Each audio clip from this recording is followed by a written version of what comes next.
হেঁটে চলো বাড়ি যাবো আমরা সবাই খেয়ে বসলাম আজ ওরা আবার পা দিচ্ছে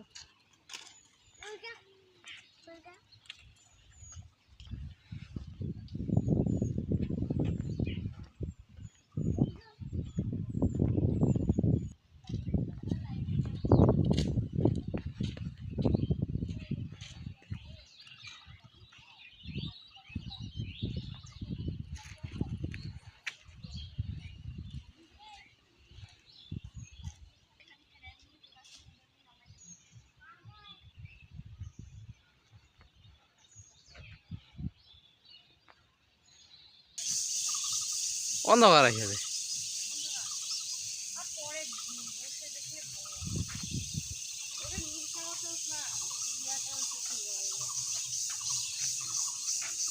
ভালো আছে